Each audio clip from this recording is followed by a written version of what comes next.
Hi, we are MyTale and this is QuillScape, a podcast where we discuss about games as a new medium of expression through interactive storytelling and visual narrative as a craft. Here you will find all the tools and skills you need to build an immersive narrative experience in your game. As an indie studio, we also wish to discuss the importance of soft skills and building empowering company culture to nurture your creative drive.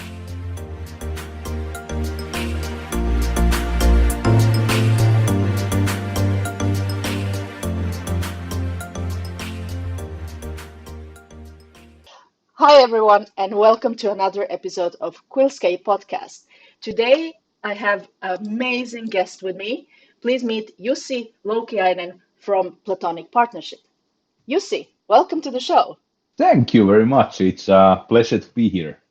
So let's start with a very short intro. So can you tell us about yourself and your amazing company? Sure. So my name is Jussi Loukiainen, and I'm the CEO of Platonic Partnership. Our studio is located in Vaasa, west coast of Finland, and we're actually there are not that many studios currently in Vaasa, but we are trying to build a community here. Actually, we have within the same building that our office is located. We have 4 different indie game studios there. So we are building our local hive, as you have there in Turku. So you're a great inspiration to us. So happy to hear that, but also happy to hear of the whole community building and especially indie scene. Yes, because Yes. we need to be there for each other, definitely. So indie development team in a city such as Vaasa or Turku, in that matter, you had started working with the narrative-driven games and also gamification. So how did that all actually start with your team? Well, basically, our team or a founding team was four members, and all of us we didn't have any prior experience from game industry, meaning that we didn't develop games ourselves, but we all have been circling around the games industry. I was running the business incubator for the universities in Vaasa region, and I also wanted to build this game hub here to help. We had a lot of eager teams willing to build games, but we didn't have any kind of support for them. Local authorities, they didn't understand games. People, can you make a living from making games? I was like, yeah, it's a legit business, and so we really had to start from scratch in that sense. But I feel you there. Yeah, yeah. So that was my experience, and then we had people. Juho Kuorikoski, who has been doing game reviews for Pelit magazine, local or Finnish game magazine for a very long time, and he has also written several non-fiction books about games. Then we had Henri Tervapuro, who has been doing this. He has been really active back in the days in the mod scene for Half-Life 2. He has really active in some of the big mod projects back in the days, and he's also a graphic novel artist. Then we had Juhana Lehtiniemi, who is actually movie music conductor, and he has been doing music and sound effects for lots of different kinds of audiovisual stuff, and he also had his own a coding / animation company, so he has been doing this all kinds of crazy narrative things for a living for a really long time. So then we just went to one day, actually Juho and Henri, they had this idea that, hey, we want to make this crazy 40 hours long narrative driven point and click game. And then Juho just started to call me because I was running the business incubator back then. And he started to ask for advice on how to start a game company. And he called me almost every day. And one day I just said, okay, what do you think if I just jump in and take care of all the business side, so you can focus on the game stuff? And that's how we got started. And it didn't take, I think 2 months later, we had a company up and running. Back then we were doing game development side project. We all had our day-to-day jobs elsewhere. But we slowly started from there, and actually, slowly. 6 months later, we had our first game out. We built it from the scratch within 6 months, so it was quite fast start, so to say. And a great success, if I may say so myself, as Lydia has been really recognized by not just Finnish game developers, but internationally as well. So, do you want to tell more about Lydia as a project itself? Yeah, sure. Lydia was like a first game, and Juha and Henry had this, like I said, this idea of this large, huge point and click game, and then we decided that no, this is like a way too big for a team of 4 people doing game development as a side job. So no way. We scratched that idea, and we decided to do something that we haven't seen that much in games, because we all came like outside of the games industry. We wanted to build something new to the table, and we decided that we want to do a feel bad game, a game that will like deliver you so powerful emotions that afterwards you will feel like it's not your typical happy ending fairy tale, but it's really like a hard hitting, blunt, grim game experience. And we really want to explore that, how can we build such a game? And we managed to do that.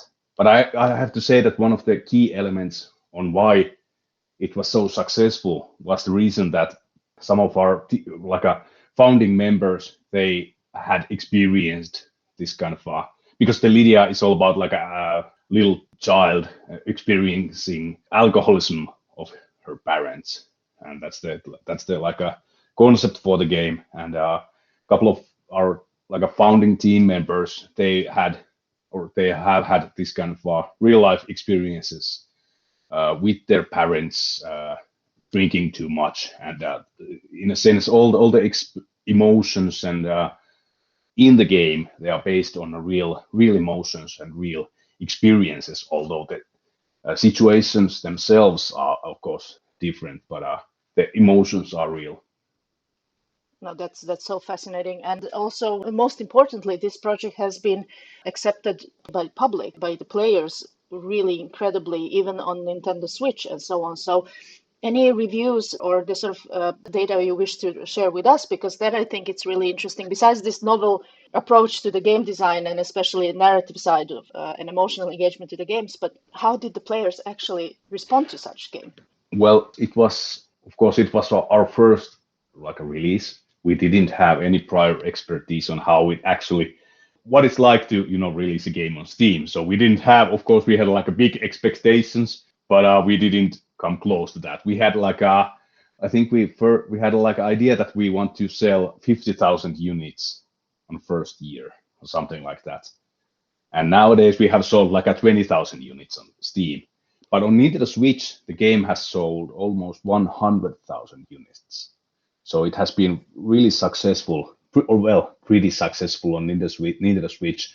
But I still think that the most important feedback that we get from the players is the like a written feedback. We still get like a direct messages and emails from players all over the world who have, or they have lived in a similar kind of environment, or they had similar kind of experiences prior in their lives, and they want to share, or they want to thank for the game, and they want to share their own experiences. And it's really humbling to get that kind of a feedback, that people are really willing to open up with their own experiences and say that this game helped them deal with the emotions that they themselves had. So that's the really kind of really great. You cannot get any better feedback than that. Oh, absolutely. And this is where the visual narrative as well that goes with that type of narrative as the storytelling itself. So all of your games, Lydia starting from, but also King of Peasants and now the new title that you're working on as well, you have very distinct visual aesthetics in each of your games. So can you tell more about that, especially let's say Lydia as being widely available for quite some time. So anything that you wish to share with us about how come you decided, let's say, that sort of approach for this story? And then also King of Peasants, that is all done with aquarelle kind of like hand-painted technique and so on. So any kind of process of your team, how you come up with these specific styles for specific stories? Yeah, I think we have to thank our one of the co-founders, Henry.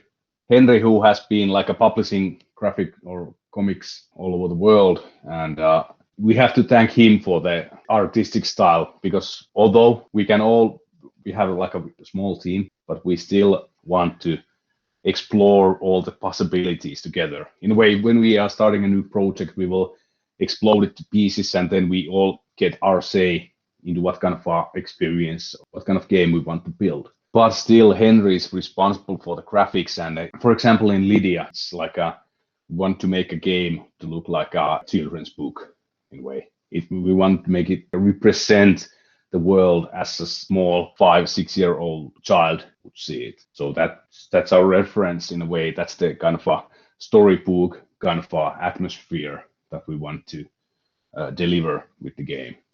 So we had like it all came down to the story, that we want to make the visuals reflect the story world, and we want to like make like a tight bond between them two, in a way that we are visual storytellers, in a way that we want to make sure that everything we do, they should come together to feel as a one in a way.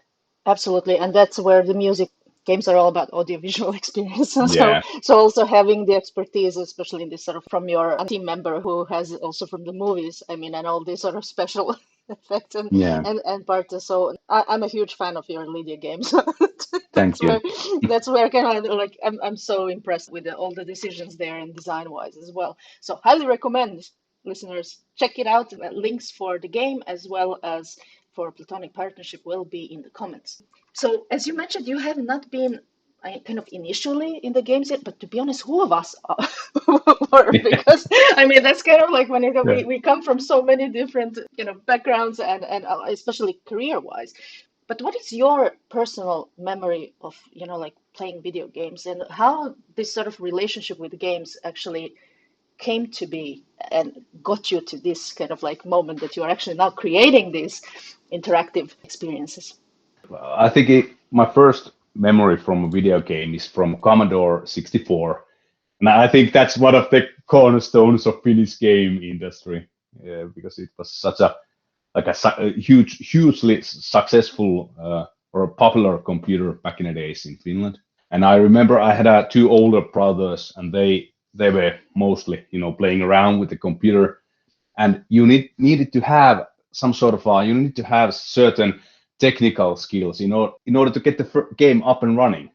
And I remember being like roughly 5 years old or something like that. I was so proud when I managed to launch the game on Commodore 64, or I was even younger.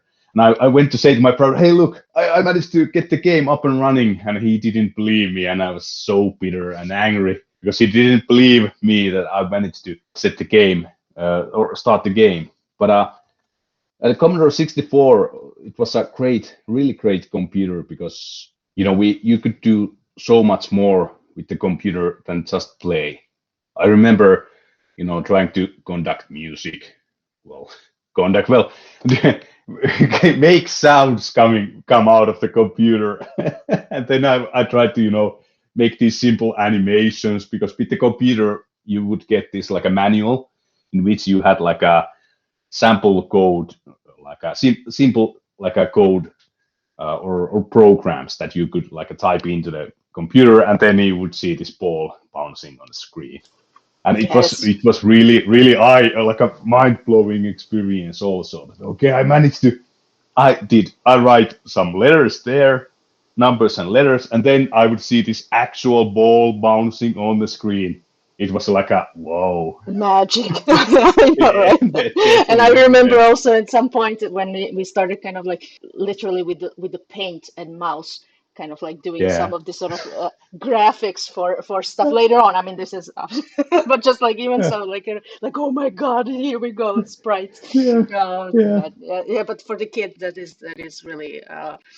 I remember also with my friends from elementary school, we were making this sort of kind of platformer games during the classes, which of course, like what a rebels, kind of like Yeah. designing on the like the math notebook because of the like the squares that you have, so they're sort of like designing platformer levels and so on. And now when I think, oh my God, what nerds.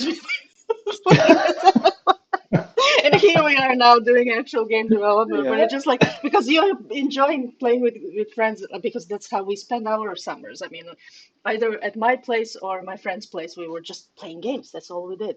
In Yeah. whichever kind of like, and this is where kind of like also creating our own little on a piece of paper and then exchanging these papers with each other during the class, which is Yeah. again so can you pass this level? Yeah. Yeah. Oh, the memories and the storytelling part, because again, this is where you as a studio that identifies with narrative Yeah. experiences that you want to, I mean, that is your, I think, also official statement, is it so that Yes, it Platonic, is. Yeah. yeah, so Yeah. Platonic That's our Partnership will main be the thing. best, exactly, wants to make the Yeah. best narrative experiences out there. And Yeah.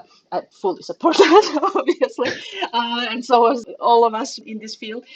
But you also do gamification and serious games and different kind of like game design outside of the, let's say, official entertainment side. Yeah. So how much that experience in, let's say, creating this visual storytelling and interactive storytelling experiences actually benefit for your clients and for your, let's say, gamification or serious game design that you are creating as a team? It's actually super helpful. It gives us a focus, and we can try to, or we always try to find these kind of projects in which we can take advantage of our knowledge of storytelling. We always try to tell stories with the games in a way. Although not in any case, in every case, it's not possible, especially if you have this like a simplistic, for example, marketing game, for example. It's not. It could be pretty hard to try to add a story in there if the game is all about this mechanical stuff that you have to do. But in any case, we always try to find a way to tell a story with the game.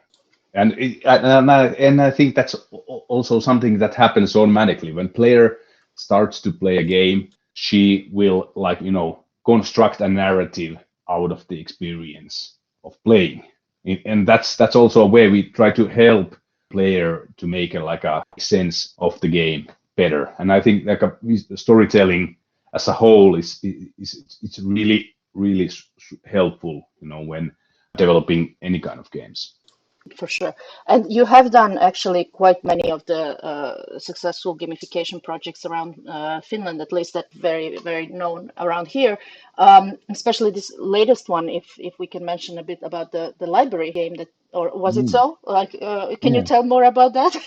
I just don't wanted to give Yeah, the wrong information. yeah. The game was called Lukuliekki in Finnish, and the idea we did it for the local libraries in here in Ostrobothnia region. And the idea of the game is to motivate kids to read more books. And it was really fun project. And even better is that when we got to see the results because the idea of the game is that the classes of 3 and 4 graders, they compete each others. It's not an individual competition because of course, there are like a huge differences between kids. Some read more, some less. So it wouldn't it would feel bad to make kids compete each other. But we want to make classes to compete with each other. And the whole game is built upon the this read diploma thing that libraries in Finland have, and we just built the game around that in a way that we have mini games. You build your own avatar there. You get the points when you play mini games. Then you can customize your avatar. Really it feels when you take all the bits and pieces out of the context, it's really simplistic. But when you put it all together, it really works, because I think in the latest competition round, the winning class read something like 1,700 books, or something like a really whopping number, like a crazy number of books. And competition time is like is it 4 or 5 months? So it's 4 months. It's like a crazy amount of books per student. That's very you impressive. yeah. Exactly, and the positive impact out of that, obviously.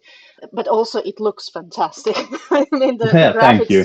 the graphics as well fits so well. Any thoughts on that? Because working on your own projects is one thing, and having, in a way, creative freedom more than usually with the client projects. But any thoughts on that? How did that go with the client regarding the visual Yeah. style and so on? How much were they letting you go free, or did they have specific expectations?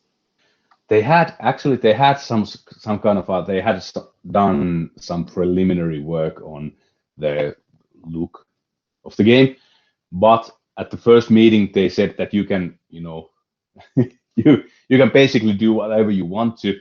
If when we they gave us free hands, we could we did some concepts and we suggested to them, and they were like, oh, these look great, we want to go with that look.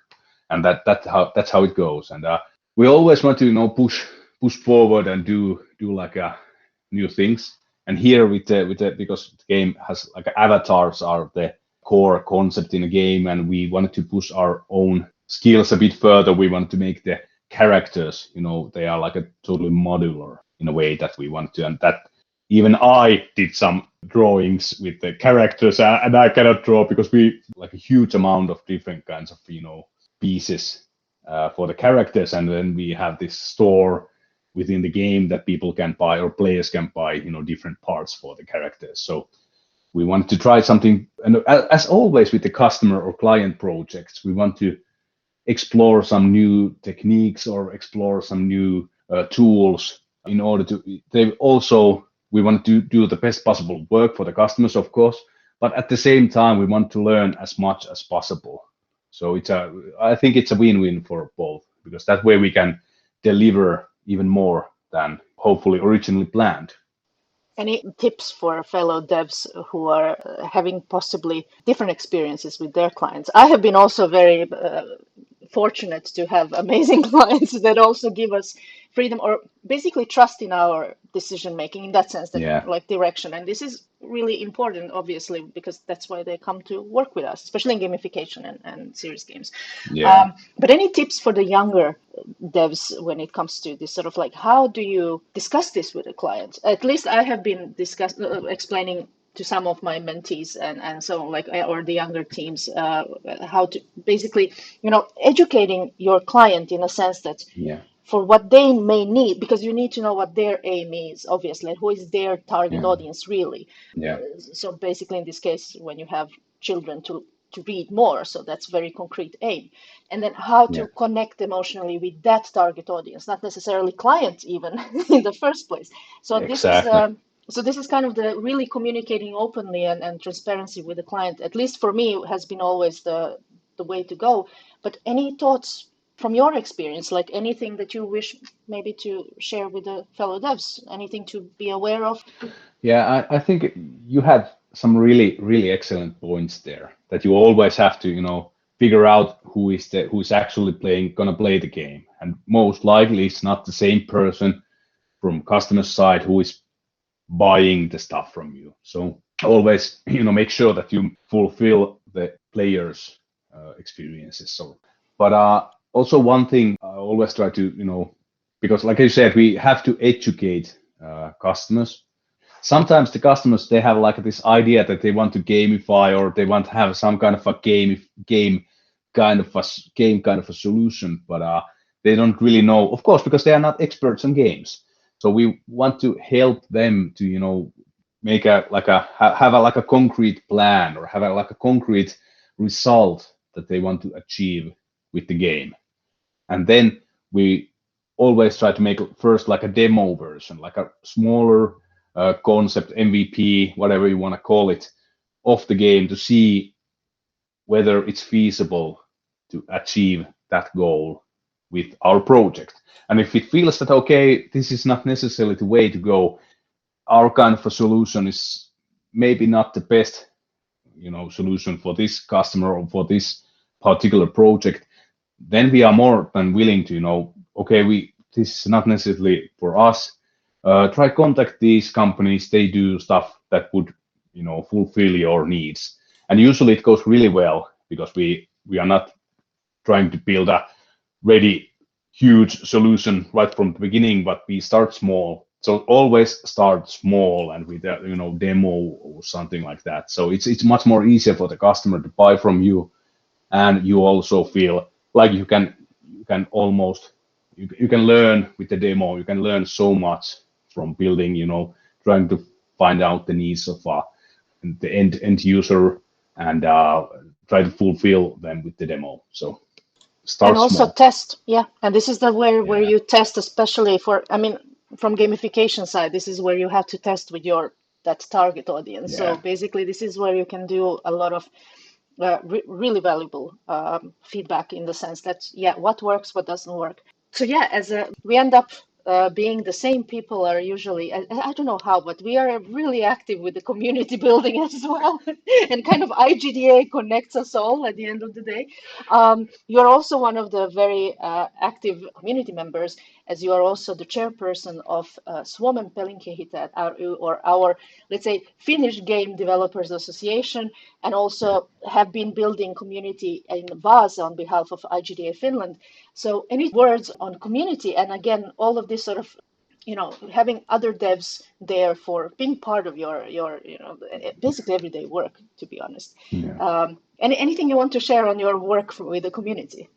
Well, it's something that I really, from the day one when the first games industry event that I visited back in the days before I was working in different industry, and I have been going with these business to business industry events for other industries, and they were really like a strict. People were talking with really official language, and it was really like a really business focused and oriented And stuff. official looks and everything else. Definitely. At the first time, I think it was in Nordic Game, and I didn't know anyone from games industry. I just went there. I have no idea what to expect. I didn't know anything or anyone. I just went there. I just stood there a bit. Okay, what's happening now?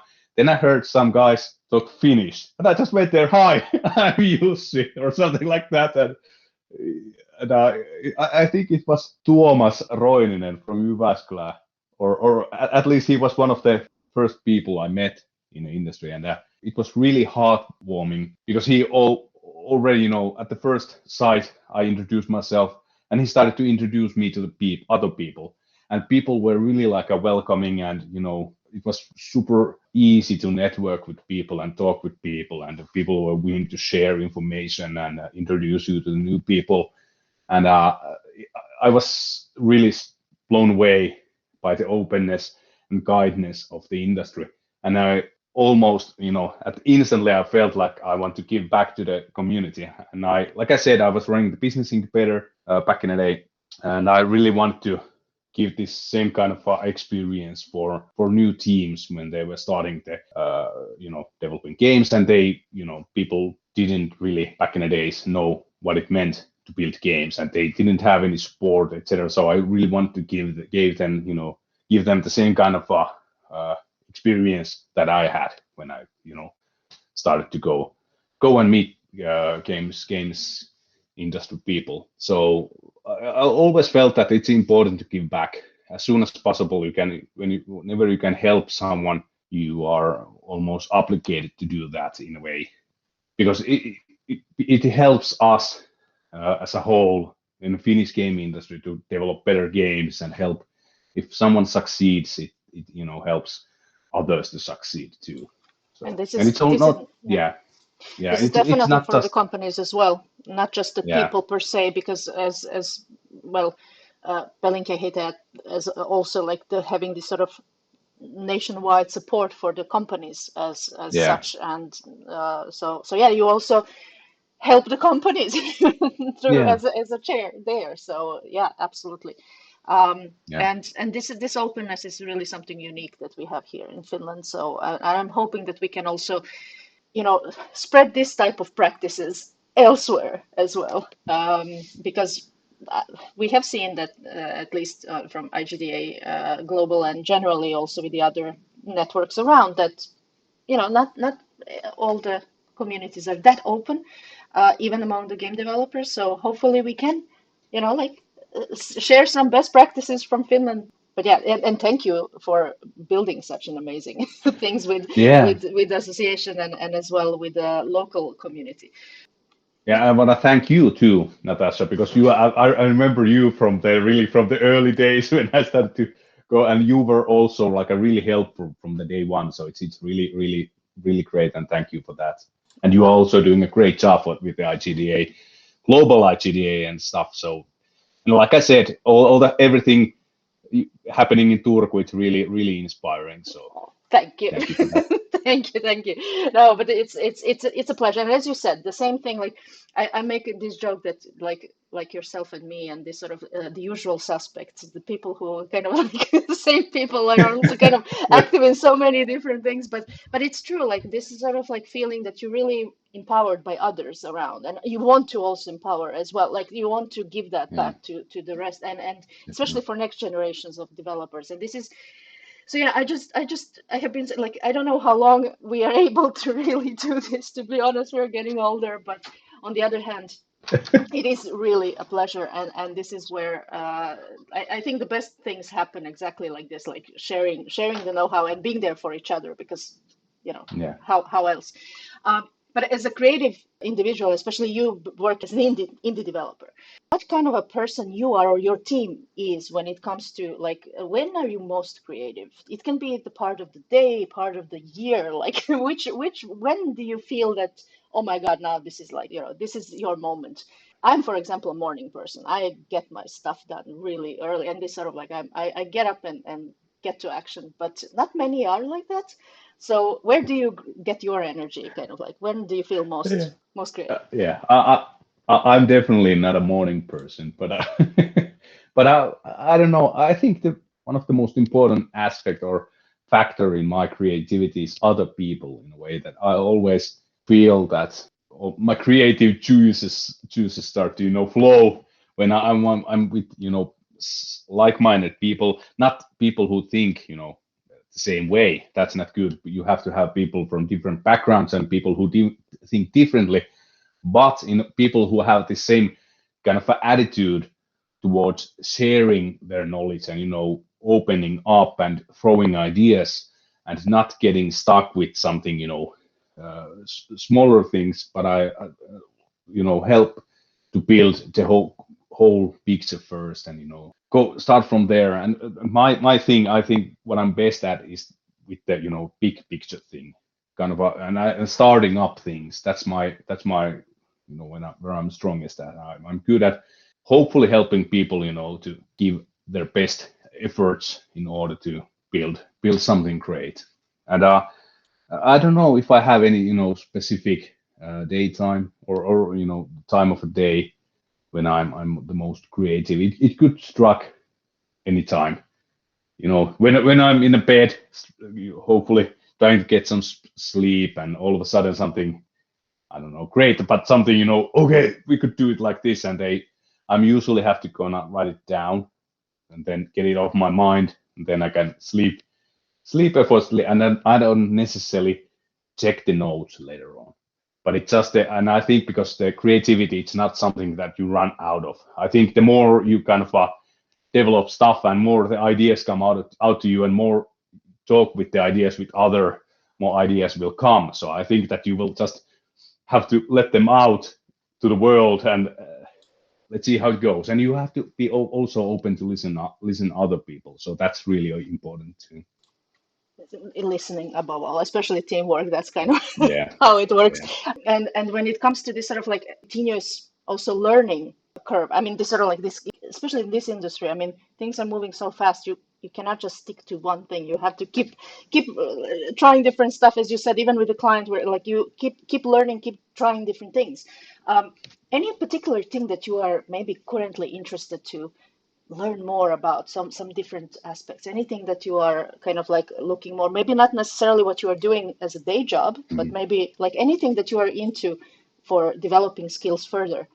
Yeah, it's good. I think I have always been like a, well, of course, sci-fi fan, but this AR kind of stuff.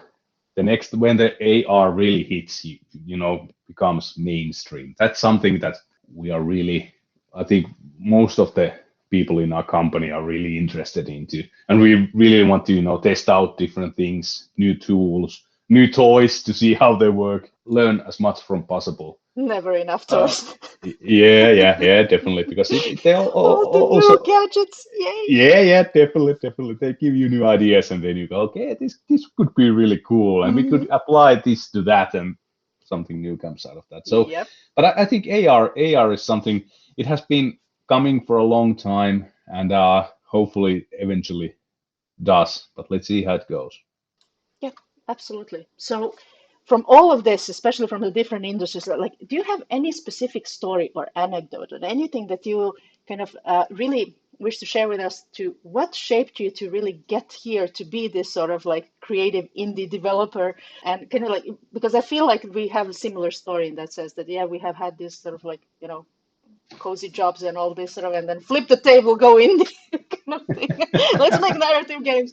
Yeah. So yeah, any specific can be from any obviously part, but something that you wish to share, any kind of fun. For example, I know how you came up with your company name was really an interesting interesting story. Yeah. But anything Yeah. else can also be definitely. I have always been a fan of this kind of a narrative trope of this, old man doing this, or usually old man doing one more ride, starting from the westerns. This old man saddles up for the one last time. That kind of attitude, I really like. I have always liked that kind of movies. For example, I have been all my childhood. I just watched movies, and played games, of course. But I always liked that kind of a setting where you gather your strength one more time and deliver that one more, thing, and hopefully achieve something bigger. Usually you succeed in the movies, or sometimes you don't succeed. But I always like that kind of attitude that, okay, it's a hard time now, but you will have to gather all your strength and do one final blow. And It's totally worth it. yeah. So that's I think it's a good way, because usually when you are doing some kind of or any kind of a creative work, you will hit wall sometimes, and then usually if somebody from your team hits the wall, or the whole team, you feel that you don't have any ideas on how to tackle this problem. And I think that kind of take a deep breath and gather your strength and put on emotional music, and one more time. Just do it. And We also uh, have a thing with the Witcher 3 soundtrack, to be honest. Like now we go uh, forward. Like that. So yeah. now we're gonna fix this, like we're together Yeah, here. I So understand. Yeah. I it's like understand you prepare completely. for the battle. Yeah, definitely. No, that's all like it's time for Witcher 3. Yeah, yeah, it Yeah. is. Yeah. So but yeah, no, this I mean I think we can discuss this for hours and hours, and I'm definitely hoping to have you more often in our episodes and to continue this discussion. But for this first time, I really want to thank you for joining us and opening up this discussion, especially as a fellow indie narrative nerd. And one last question from me is, where can people find you, reach out to you? Where would be the easiest to get in touch? Well, email is something. It's pretty good. I think that's the most the best way. But also, I think Discord. We have our own Discord server. I'm there. You can easily. I think that's the easiest way to reach me. And I think most of the game people who are interested in games, they already have Discord, so you can free to find our server. You can find the address or the invite on our homepage, and Yes, so I will find me share. there. Yes, I will share all the links. So you will find the links in the comments, and feel free to reach out to Jussi and his team anytime. Once again, Jussi, thank you so much for being here with us today, and looking forward to have you again on the show. Thanks for having me. Cheers. Bye. That's it for this episode. We will continue discussing this topic further, so make sure to follow our show at mytale.fi/podcast. There you will find our notes after each episode, and we would love to hear your comments, questions, and feedback. Feel free to share this episode with the fellow storytelling creators and spread the love.